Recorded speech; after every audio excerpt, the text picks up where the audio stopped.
Welcome, everyone. We're getting started a little bit early.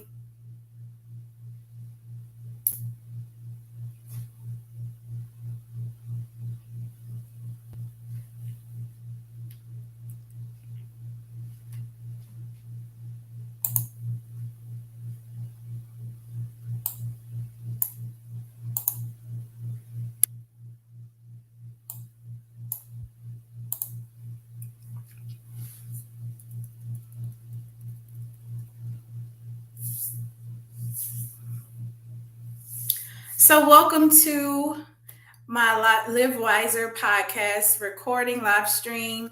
So, the past couple of weeks, I've been having some wonderful conversations all about the topics in my book, Live Wiser. It is available on Amazon or wherever you purchase books. You can see the Post-Grad is in there, but a lot of adults from all walks of life have been finding some value in it. And so we've been talking about mental health, depression, post-grad blues, career. Last week I had my good friend Jackie Twilley, who is a career coach and negotiation coach. We've been having really good conversations. And so now we're getting into one of my favorite chapters called Grown Up, Glow Up. And so that's all about how we can still be adults or we can still be older, but we still don't have that grown woman or man swag. We are still sad. We're still not finding happiness in our life. We're not confident. We're looking at what other people are doing. We're unhappy. We're carrying trauma. We don't know how to communicate, regulate our emotions. So that's all about that internal work that's required for us to be a true grown up, but then also to have that glow up where you are full of joy, you're at peace with where you are, and of course, you're following in your purpose. And tonight, I am pleased to be joined by Kristen Pate. She's a mindset coach hailing from New Orleans, Louisiana. And we're going to really get into finding your purpose, how you find it, the clues, what happens when you do it, how you can walk in it. And so I'm so happy to have her join. And so welcome, Kristen. How are you? Happy to be here. How are you? Doing well, doing well. Thank you so much for Awesome. joining. No problem. It's a pleasure to be here. Yeah, I'm not even sure how we might have met in maybe in the are you in the Black CEO group on Facebook? No, I am. I am in that group. I think it was like there was no there was I'm so glad somebody actually was like had the courage to put up a chat to where it's like who does service work, who's a coach, and it's very few in that group. And I think you answered, and I started following you, and I love everything you're doing. You are like a inspiration because you are like on you go live every weekend. You have Yes. really great content, and it's been a joy Thank you. following you ever since then. Thank you so very much. I appreciate that. Yeah. So before we get into our chat, if you're watching on Facebook, be sure to put your comments or questions in the chat. The last few weeks I've been forgetting to monitor it, but please do. I have it up and I see you. If you just want to say, hey, let me know you're watching, feel free to let me know. But before we get started, I have a fun little game. I've been trying Okay. to mix it up. It's to really see your preferences. So some of Okay. these are a little bit hard to choose from, but we're gonna see what you like. Okay. Let's So go. the first one is Sprite or Coke. You might not be a soda, a cold drink. I'm from New Orleans. Let me stop. A cold drink Okay. type of girl. But when you reach for one, are you reaching for the Sprite or the Coke? I'm probably reaching for the Sprite. Gotcha. Just no Coke at all. No. Coke, but I think if I'm just going to like drink a beverage, like I have to have a taste for a Coke. I have to really want a Coke. So Gotcha. Sprite, Gotcha. definitely. That's me too. Um, Paperback or Kindle? Are you need to feel the paper in Ooh. your hand kind of girl, or you need the convenience of a Kindle? I would have to say paperback over digital books. I've tried reading digital books and I've read a few, but something about holding a book in your hand is just, an experience and being able to like highlight the pages. And I don't know. I like a book versus a Yeah, digital yeah. format. It's gonna be so crazy that paperback is like we're going back to like paper. Yes. I mean, so some kids never know like what it feels like to do like the book fairs at school Oh or my going to the God. library and sitting. Like that's one of my That's my favorite favorite things in things school to do. was the book fair. Yeah. And so are you an Apple or an Android type of I am biphonal. I got both. girl? Uh, my preference is Android, um, but I have both. Gotcha.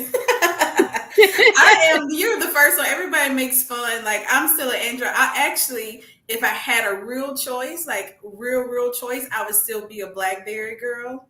Wow, not the I absolutely Blackberry. love my Blackberry and I still miss it. Oh my gosh, no, not the Blackberry. Yes. So I'm all Android and PC and I have an iPad. So Yeah, I, I'm a I, mixture. I got the watch, I got the iPad, the iPhone, but I got the PC, I got the Android. I love my Android. Way better pictures, better Ooh, just don't let the Apple function. people hear you say I that. know, don't let them hear me say that, but Yeah, they it's say dope. they can do I whole love the families Android. on Androids, on Yeah, I'm Apples. definitely Android. Denzel or Samuel? Samuel. Ooh, oh, I think you have to be in a mood for Samuel. Like you got to be, in a mood. But I'm gonna go Denzel. But I do love me some Samuel. That's a hard one. That's how I was like, ooh, this is gonna be If a I tough feel choice. like It was tough cussing for me. somebody out, definitely more of a Samuel Jackson person. Gotcha. But Denzel is is much more refined, so it's hard. Okay, last one. Let me see. I've developed a whole list Oh from my wow, weeks. Let's see, plain or peanut M and M's. peanut, Peanut. peanut. I can I go do. either way. I do not like chocolate that does not have anything in it, unless it's dark chocolate. That's Oh, just something okay. that's developed over the years. Like milk chocolate, for whatever reason, is too rich for me now. I don't know. Mhm. Something about it is just not appealing anymore. So I prefer chocolate that has something in it. So definitely peanut M&Ms. I had some last week. Gotcha. Well, thank you for that warm up. And You're welcome. let's see. My next set of questions has to do with your college experience. So after this goes on YouTube, it's gonna go on my podcast, Woke Wise Yes. College Kids for first gen minority students. And so when I'm recording audio recording, I usually ask like a set of questions that'll take you back to the times when you was an undergrad. Back in the day. Yeah. So tell us, where did you do undergrad? Well, I graduated from Louisiana State University A&M in Baton Rouge. That is Ah, where I okay. finished. I got my bachelor's of science in psychology with a minor in African and African American studies. So Okay. that was where Okay. I did undergrad. So what type of student were you? Because you can go to LSU and you can do a whole lot of I, stuff. I think I was in the middle of the road. I did a little bit of everything. I partied, but I also was a class. I wouldn't say I was as studious in college as I was in high school. But I think the freedom kind of took me, not being under my mama's wing and just being a little more free. I kind of enjoyed the fun stuff a little too much. But so yeah, I would say I was middle of the road. Not my best academic performances by any means in undergrad, but I made it out. So I think grad all of school my was a guests, breeze. Grad school was a breeze compared to undergrad. Grad yeah, school and all of that and other schooling I've done after that has been a breeze compared to undergrad. all of my guests, no matter how successful they are, that was their same answer. I was not as studious as I could be, should have been, was, but I made it through. Just me having a good time. Definitely.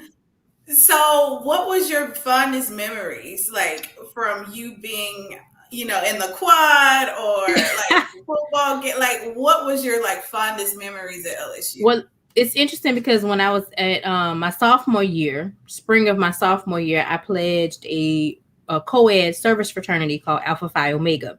So that allowed me an opportunity to meet new people and so forth. And we partied. We really did party.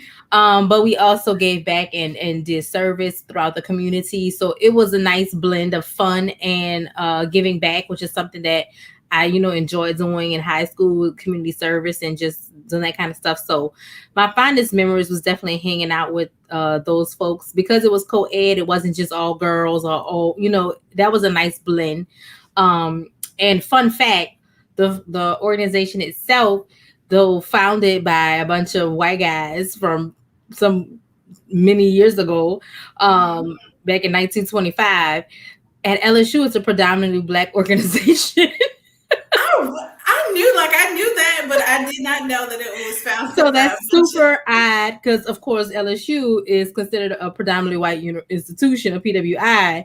So to have an organization founded by a bunch of white men, which is predominantly now black, at LSU is really, really odd. So, Yeah, yeah. I remember because I worked at LSU, and I remember interacting with like some of the organizations. I did not know that. That is a yes. really fun So fact. that was my fun times. Fun times. Okay, so if you could rewind time and go back, what would be something you would change or one regret? I definitely would have been in my books more for sure. So I could have graduated with the GPA that I knew I was capable of obtaining, and that would have probably made pursuits after undergrad a little bit easier as far as like trying to get into grad school when you don't have that GPA coming out and you don't, take all the GREs and all those other things. It makes it really difficult to apply for graduate school, even if that's what something you really want to do. Your application is just not at the top of the stack anymore. So that's something I would have changed if I could go back and change anything. But as far as the connections that I made, the people that I made, the experiences that I had, I wouldn't change much of any of that. I loved it. Okay. Well, that is like that advice is what I usually tell students in the freshman years. Like, listen, you can have all the fun you want to, but you need to like take a trip forward to see where you want to be in 4 or 5 years and work your way back, and then you'll like understand why all the stuff we're telling you is important. We're not just saying this just to be mean No. or to like get like we got real bills, real student loans, had real trouble finding Yes. jobs, had real trouble getting into grad school. I myself, I was like 1 point because I wanted to do grad school at LSU.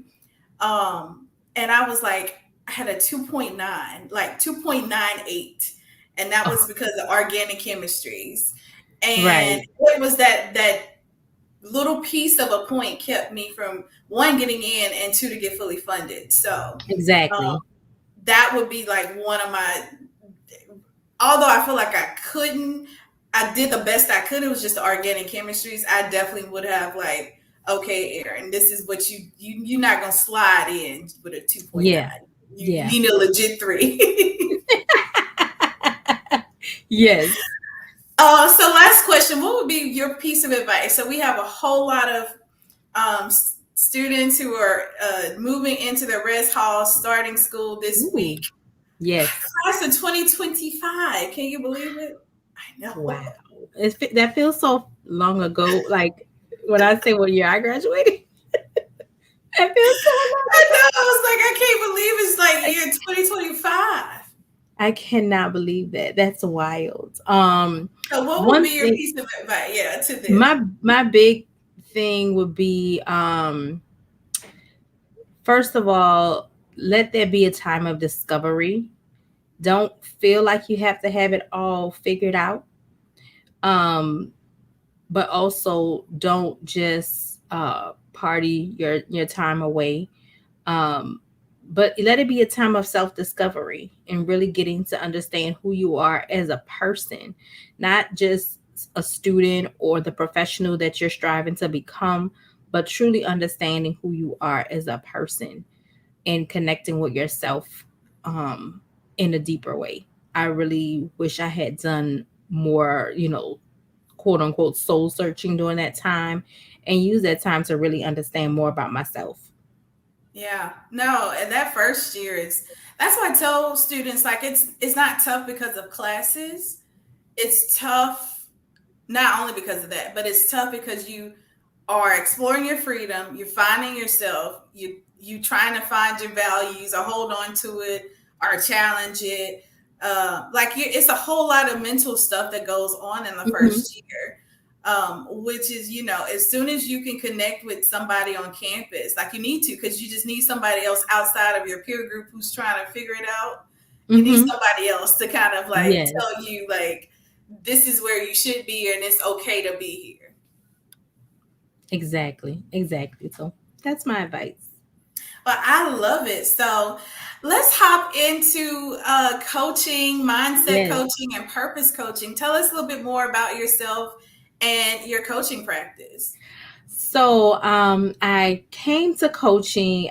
I've been coaching in other areas, if you will, for some time. I'm actually an educator by trade. I'm a certified elementary educator and director of instructional technology currently at a school here in New Orleans. So the school is three campuses, pre-K through 12th grade. So we have a middle, elementary, and a high school. And I started coaching mostly in like class education setting initially, mentoring teachers and so forth.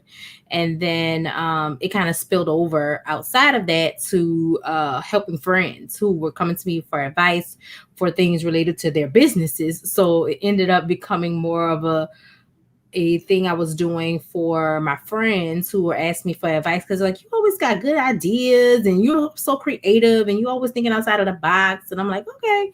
So I started, helping my friends, giving them advice and tips and strategies on different things. And one of my friends actually early last year, she was like, you should be like a coach or something. Like you are really good at this. You should really consider doing that. And I was like, oh, okay, I guess. And honestly, I really wasn't thinking about it as a business. My own lack of knowledge kind of put coaching in a box, and it was to me something that you got when you were at a job. So if you were, in corporate, you would get coaching from, to be trained for a new job or new position or what have you, I didn't think about it outside of that as being something that someone would come to go to a person for. And so I was like, okay, I guess. And at that time, I really wasn't. I was also dabbling in like freelance graphic design type stuff. So I was doing some of that, but I did not think about the coaching part. So that's kind of how it happened. And then it's kind of snowballed from there. And I started a podcast, which I'm hoping to bring back. But I started a podcast last year, and I ran 2 seasons of that. And I also have done quite a few speaking engagements as of late. Just really speaking about purpose and mindset and helping people understand really what it means to find your purpose. Because I think sometimes it sounds more intimidating and daunting than it really is. And so Mhm. my own journey is what actually inspired me to focus on mindset and purpose. I had a career before I became an educator. I spent 6 years in corporate and was very, very unfulfilled, very Oh, wow. unhappy, not really feeling like every day I went home that I had really left my mark or accomplished much of anything. And that kind of feeling kind of motivated me and kind of inspired me to want to go back and try to do something else. So education wasn't my first love. I actually did not have any desire to become an educator. My mom is an educator and I did not want to be like my mom. Right? I'm sure the college kids listening can relate to Yep. not wanting to become their parents. It's like the progressive commercial where you see the people turning into their parents. Yep. Yep. And I was like, no. So I got bit though by the education bug. I told my mom I was going back to school. She was kind of devastated because she was like, it's not like it used to be. We're talking to a veteran of, 30 plus years. Yeah. She's like, it's not like it used to be. It's not the same. You don't want to do this. And I'm like, I really, I don't know why I want to do this, but I do. I didn't even know why I wanted to do it, to be honest. But that kind of actually, that moment in my life was that turning point for me, and I've used that as the catalyst to help others recognize and understand their own purpose journey because of that very pivotal point in my life.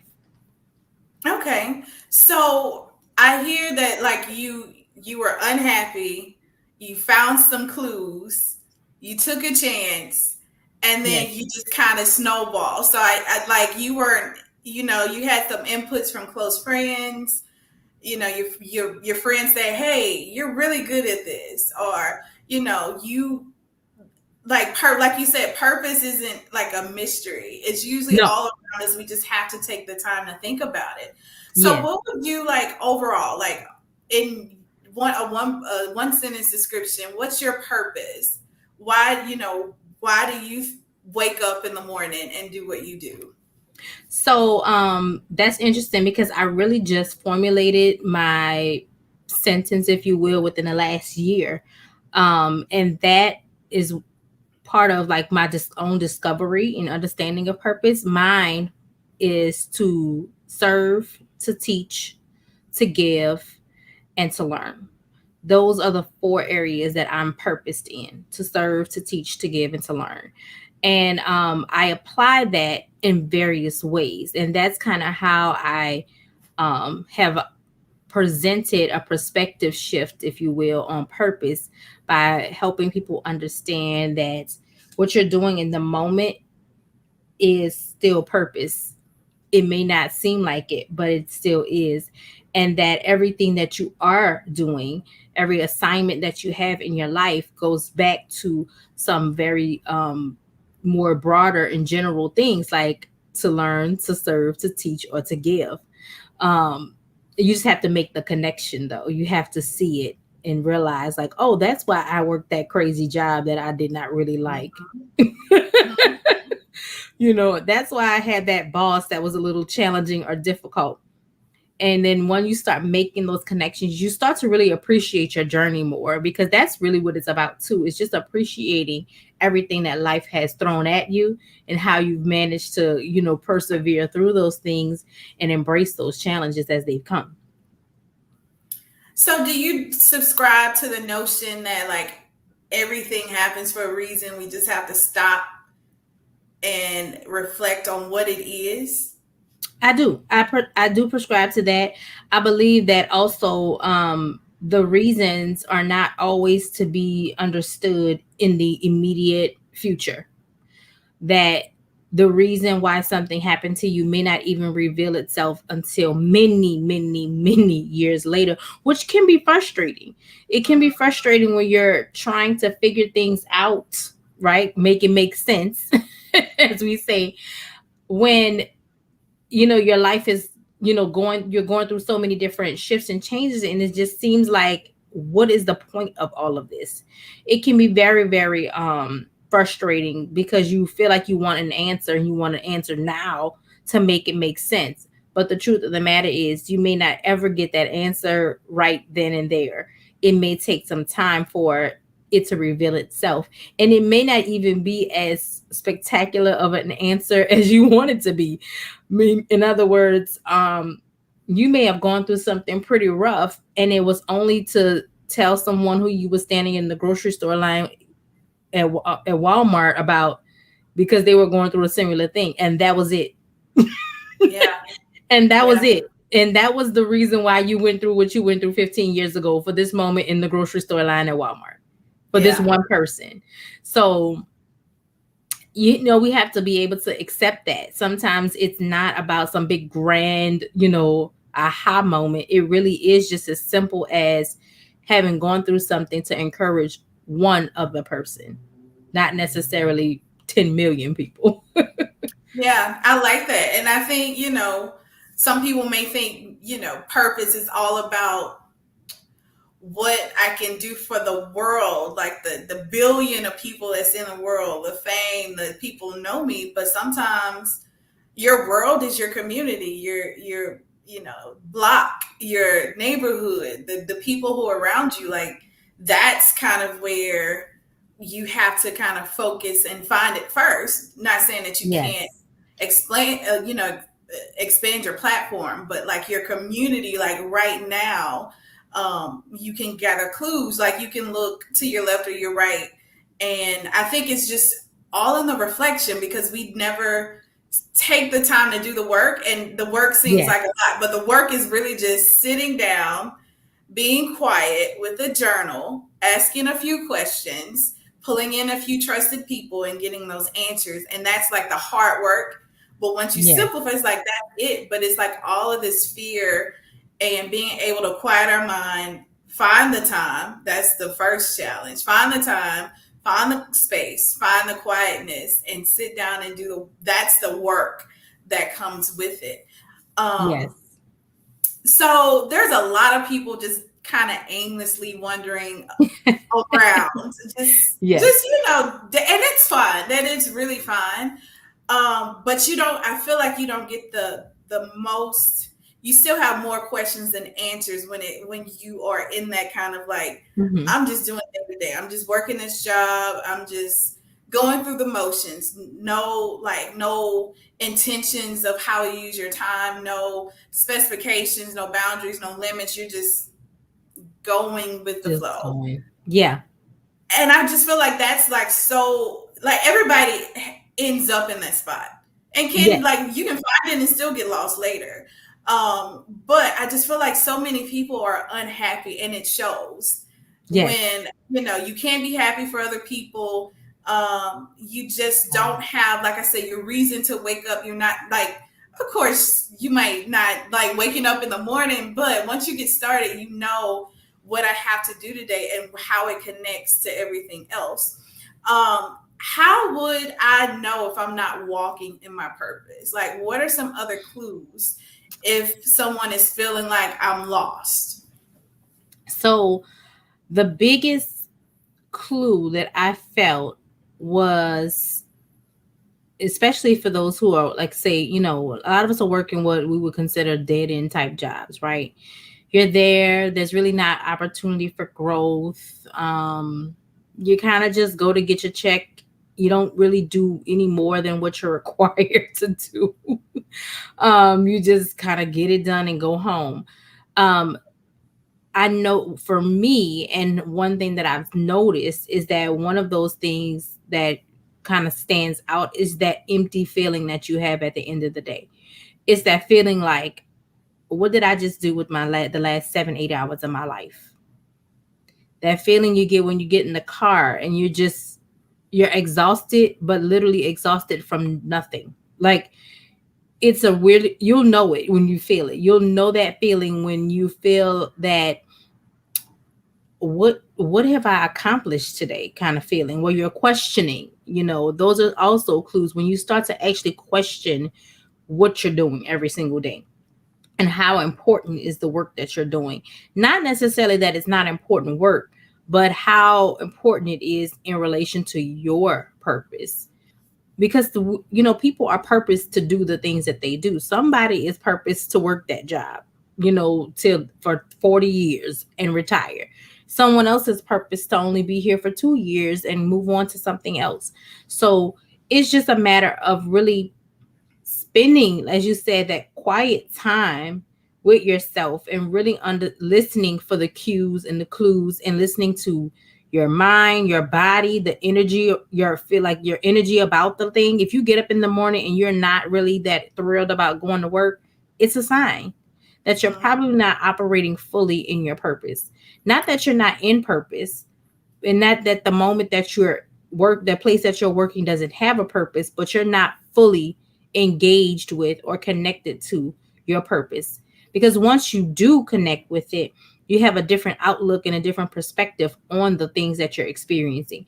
You don't see things that normally would be a waste of time as a waste of time anymore. You start to see the usefulness. You start to live more purposefully and intentionally, because you've had that moment where you realize, this is not my ideal job, but I there's a reason why I'm here, and I know what that reason is, or I'm going to figure out. I'm going to find out what the reason is that I'm here. I actually have three questions that I use with my clients that I I share these three questions all the time because they're very simple questions, but they're very powerful and impactful questions when it comes to understanding where you are at that moment where you're trying to figure it out, right? You're at a crossroads. And the three questions to ask yourself is, what am I here to learn? What am I here to do? And who am I here to meet? Because I believe that although some things may feel like this has nothing to do with my dream. My dream was to go to grad school in Chicago, right? Or Georgia. That was my two places. Chicago or Valdosta, Georgia. Get my master's in industrial organizational psychology, work for Coca-Cola. Like I had it all figured out. Right? And lo and behold, it didn't pan out anything like that. But I started to challenge myself and ask myself, okay, well, I know that this job doesn't look like it's in alignment with what I'm supposed to be doing or what my future, what I want to do in the future or what God has spoken to me about in the future. But I'm here for a reason. Am I here to learn something, to do something, or to meet someone? And those are the three questions that have helped me make sense of the experiences that didn't make any sense to me at the time. Mm-hmm. So, through a lot of reflection, I've been able to say, oh, that now I understand why I worked at that company because I was trying to figure out how this was going to relate to my future. How did me working here make sense? But I wasn't there for the job. I was there to make connections with certain people. I wasn't there for the job. I was there to learn a certain skill that I would need to apply to my own business or to another job that I was going to have in the future. So once I started putting those pieces together, it actually made the discovery process much more enjoyable. And I found myself less frustrated about those times when I wasn't certain about what was happening in my life. Yeah, so I like those three questions. But I think one thing for me that confused me that I couldn't, it took me to find like the concept of ikigai, the Japanese concept of, why do you wake up in the morning? And it had these, major parts, your vocation, what you can give to the world. And for me, that bought it all together because I think we've been taught that our career is so much attached to our personality and our purpose. Hmm. It's a piece of it in your career. Yeah. If you're spending 8 hours a day anywhere, it should be done on purpose, and you Yes. should be connected to something that you personally want to do. Yes, it may pay the bills. Yes, it has a definite piece. But so many times people connect career to purpose. It's a piece, but once you really understand what it is, you're able to apply it in all areas of your life. So Exactly. if you're looking, if like for me, I'm a church girl, but I know my place um, in leadership, and I gravitate what I'm good at, and I stay in my lane, right? And then with my business, I didn't want to. I said this in another podcast. I'm trying to be generic.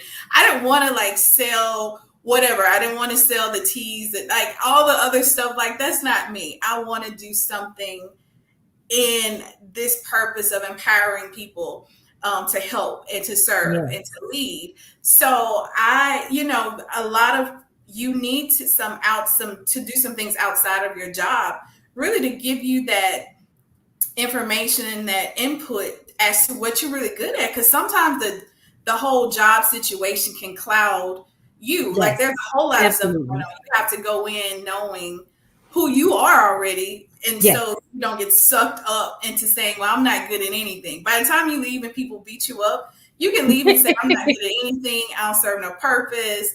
Why am I here?" But you taking, doing some outside work and exploring, whether it's community service or doing something outside of the normal day to day, can really be a place where you find what are you like in any situation. What is my role? What Um, exactly? yeah, Exactly. What's and my that's your assignment? it could change from place to like the the situation can change, but you are always going to be you if you're doing it authentically and in situation. Exactly. Exactly. And that was one of the biggest discoveries that I had during my own time of, you know, kind of like coaching myself. And honestly, when I becoming a coach was like becoming who I wish I had, 11 years ago when I was at that fork. I was like, oh God, what am I supposed to do? And I didn't have anybody. I didn't have a me to come to be like, what am I supposed to do? What's going on in my life? What is happening? Can you help me Yeah, make this make sense? I didn't yeah. have a me. And so I was like, I became the me that I wish I had. And one thing that was one of my biggest aha moments was recognizing purpose is seasonal and purpose evolves. And Mm-hmm. that really like set me back. Like I sat back with that because I was like, so it's not a place I'm trying to get to. It's not a destination on a map. It's not like I'm gonna keep doing this, doing this, doing this, and then I'm gonna find my purpose. It's not that. No, it's not that. You are currently in purpose, whether you realize it or not. You may not realize it, but you are in a purposeful moment in a purposeful season. Everything that we do, every opportunity that we have, every gift, every skill, every ability has purpose in it. And when you recognize that and you realize that purpose isn't something I'm trying to get to, it's something I'm trying to pull out of myself. I'm trying Mm-hmm. to recognize it in myself. I'm trying to bring it to the forefront because it's already in us. I'm a church girl too, so I live and breathe by, and I tell myself all the time, if I can find a word to stand on, then I know that what I'm feeling is the right feeling. That it's not me just getting in my head or playing mind games with myself, right? Self sabotaging. It really is a matter of understanding that you we all have purpose in us. We were already created with purpose, for a purpose, on purpose. Mm-hmm. So it's there already. It's not something that you have to find. It's something you have to discover, Yeah. not find. And I know they might say, well, find and discover is the same thing. Not really. Find would No. imply that you never had it, and oh, I just found this random thing, like you find money on the ground. You didn't have that $10 bill, but you found $10. You didn't discover $10. You found $10.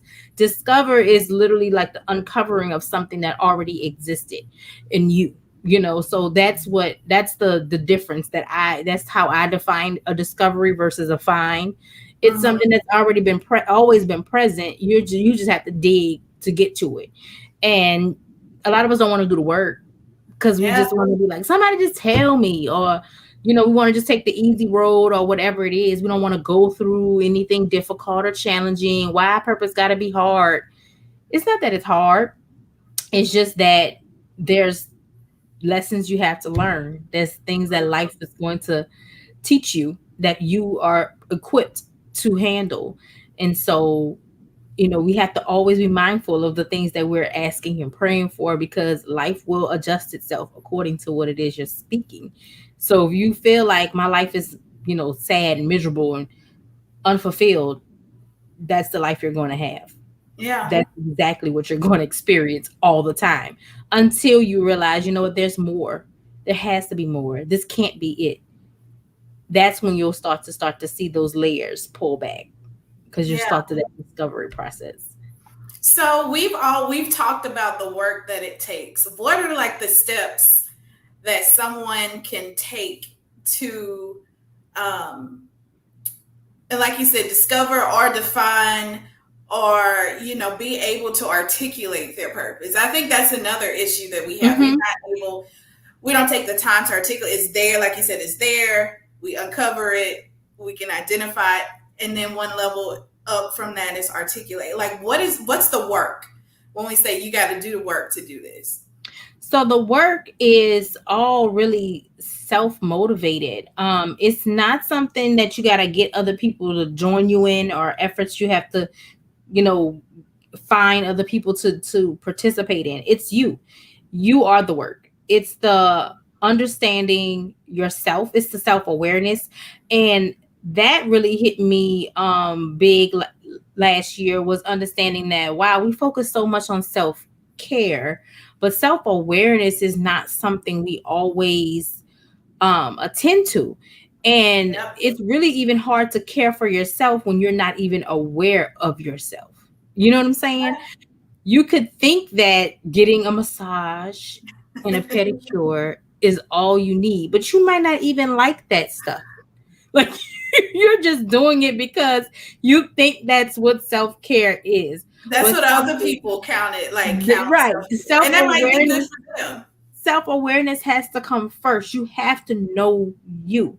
And that's why I said what I said, even about before we even got into this part of the discussion about what I wish I had done more of in college, was kind of like that self-awareness work, just really getting to know who am I, what do I like, what do I like about myself, what do I not like about myself, what do I wish I could do more of, what do I need to do less of. All of those little nuances.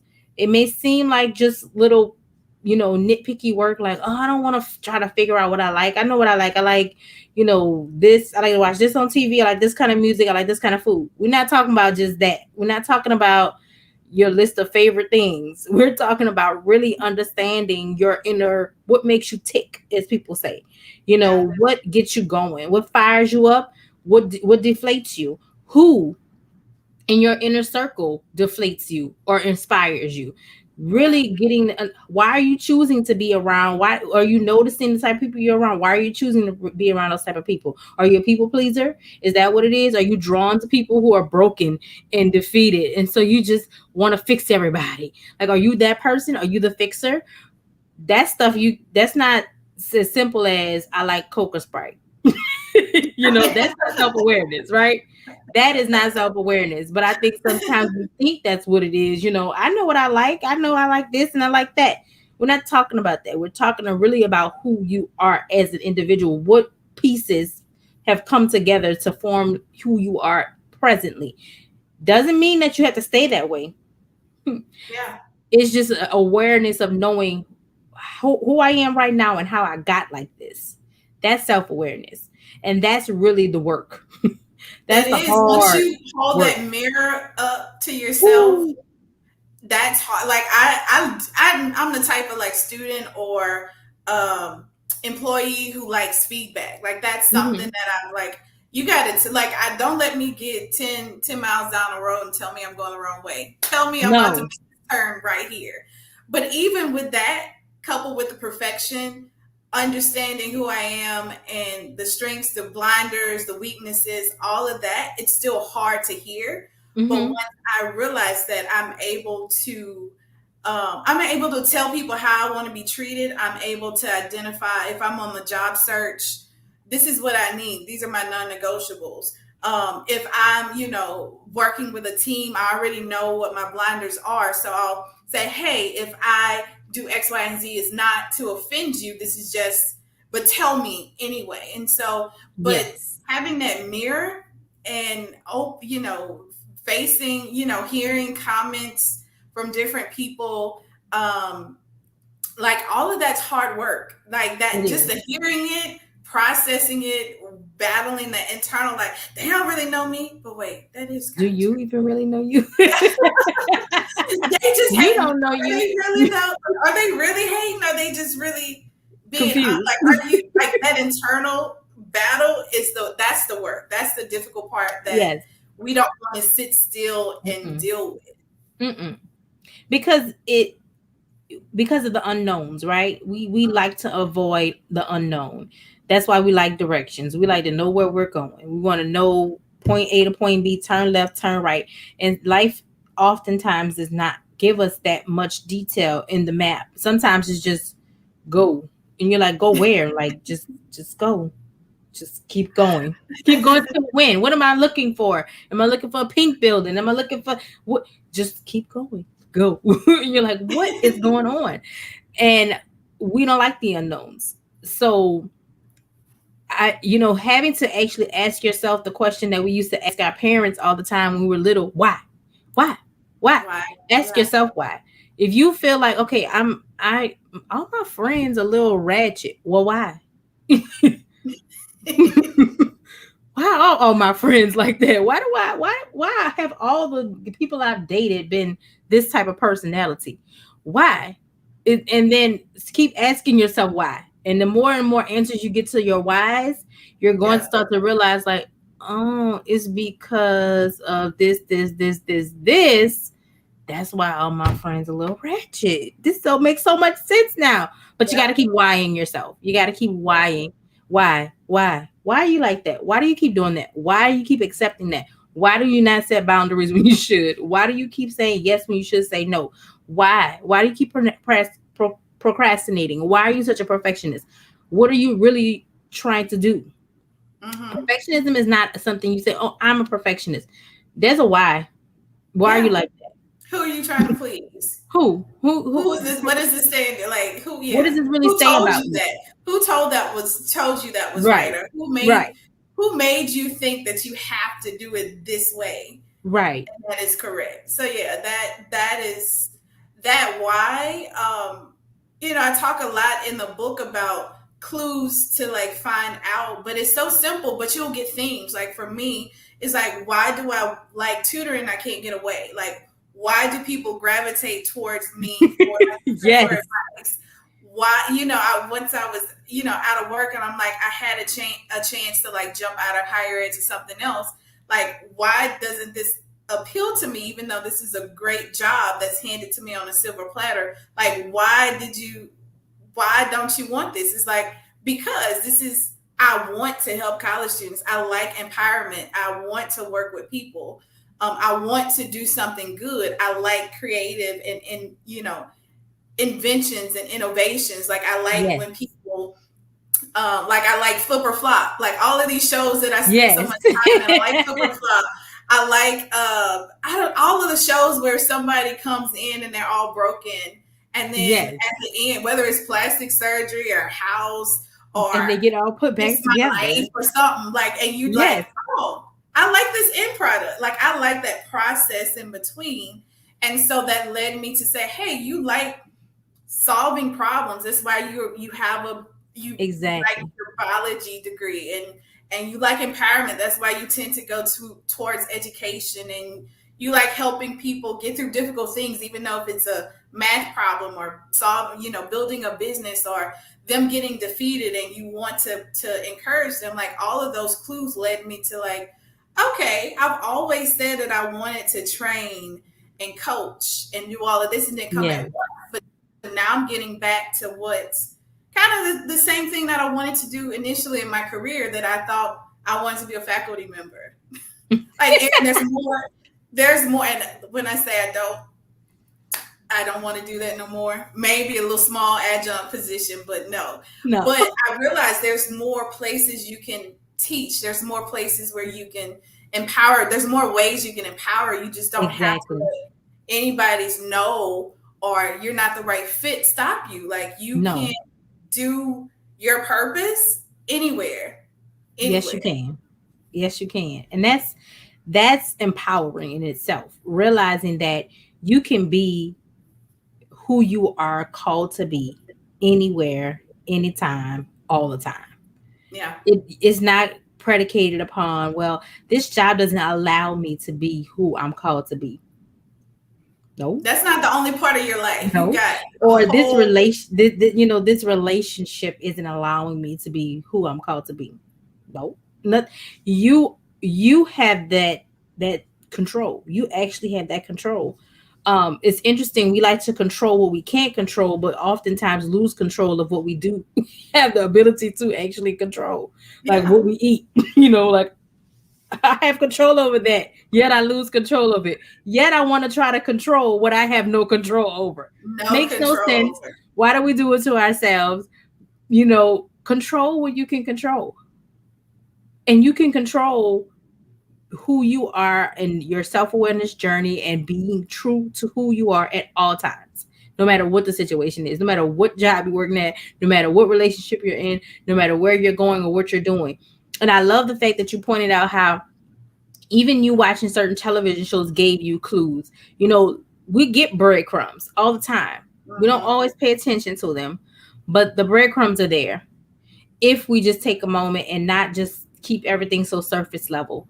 You were able to take the fact that you love watching Fixer Upper, Flipper Flop, and all these different, makeover shows to understand a little bit something even more deeper about yourself in Mm-hmm. your choices, right? Because that's where the breadcrumbs are to our purpose. It's in our choices.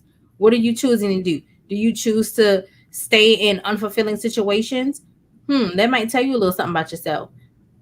They might tell you a little something that you need to fix or adjust or understand, or take that negative thing and turn it into a positive. Okay, so you like to be in uncomfortable situations, clearly. So, because you keep putting yourself in uncomfortable situations. So, how could you flip that and use that in a more positive way? The fact that you don't mind being uncomfortable, that could mean that you're open to taking more risk and should be taking Mm-hmm. more risk because you like being, you don't have a problem being uncomfortable. Clearly, you don't. You keep putting yourself in uncomfortable situations.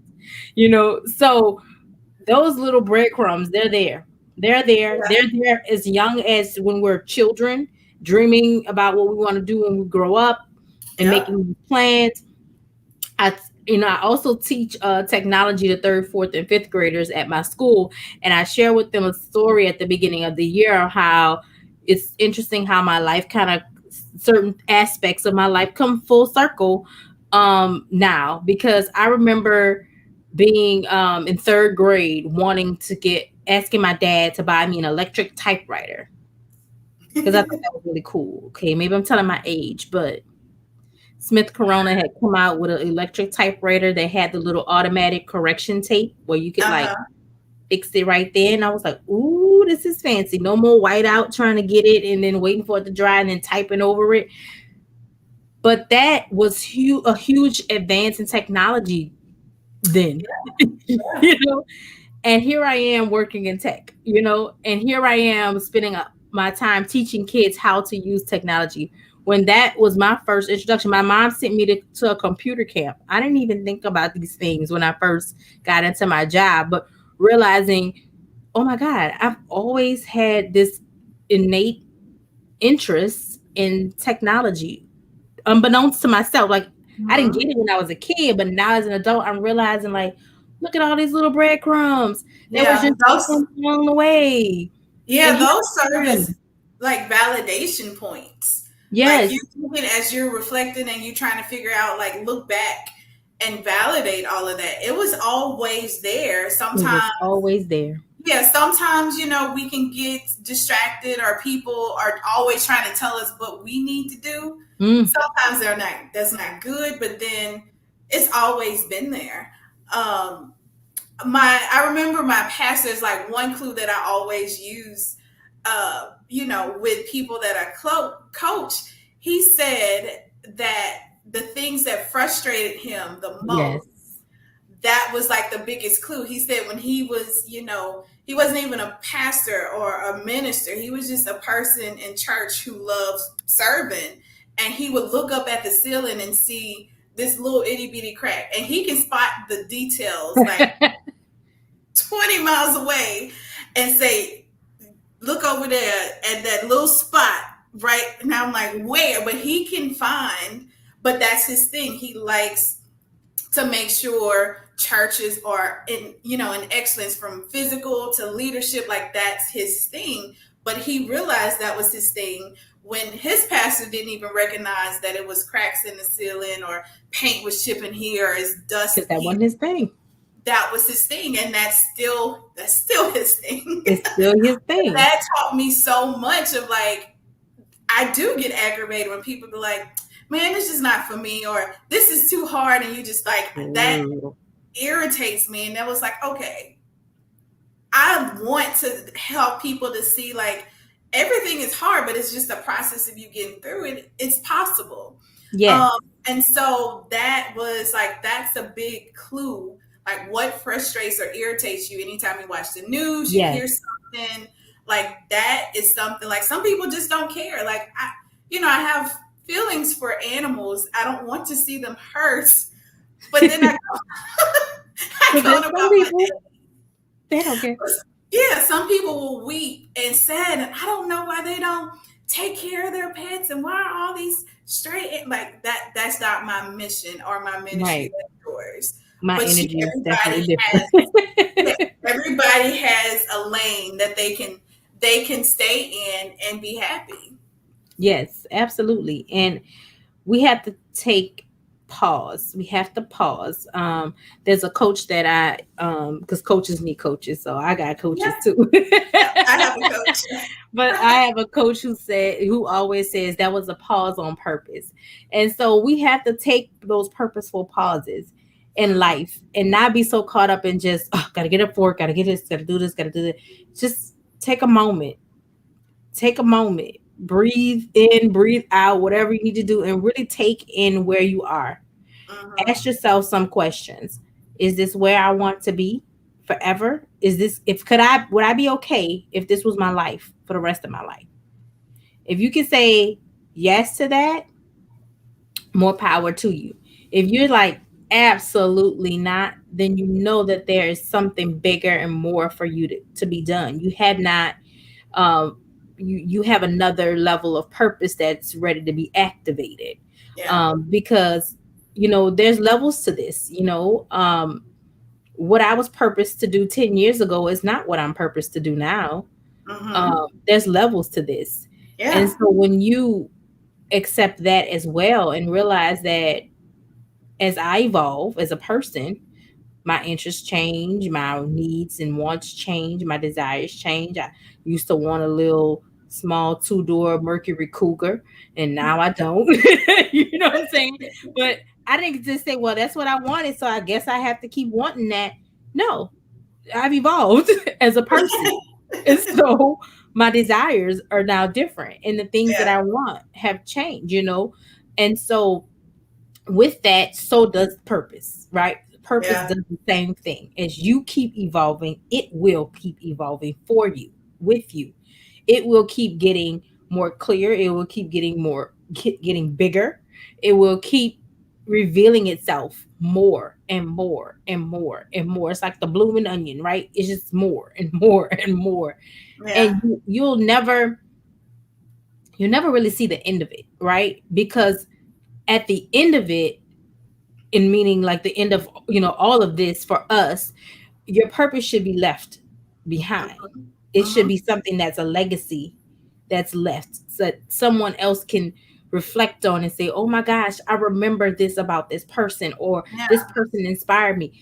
Look at the people we quote people who've been dead and gone like hundreds of years, yeah, because their purpose still lives on. It's something that you're not going to fulfill in your own lifetime. It's going to keep going. And that's powerful. yeah, That's meaningful. That's something, that when you realize that, that's what you leave into your kids, into what, if you don't have kids, maybe like I'm an educator, so I'm leaving little sprinkles of purpose, in all the kids that I've had the opportunity to teach. Because some kid gonna be 20 years old and 40 and 50 years old, like, I remember my teacher. I had a teacher when I was in third grade named Miss Pate, you know, and she used to tell us this or that. Guess what? I won't be here to hear him say that, but guess it'll be there. And that's what where we should really be striving to do, is to live lives that can be left behind. Live lives that are fulfilled enough, so full that it spills over and other people are able to pick up little pieces of it and carry it with them. So I love that. I think that's a perfect way to end.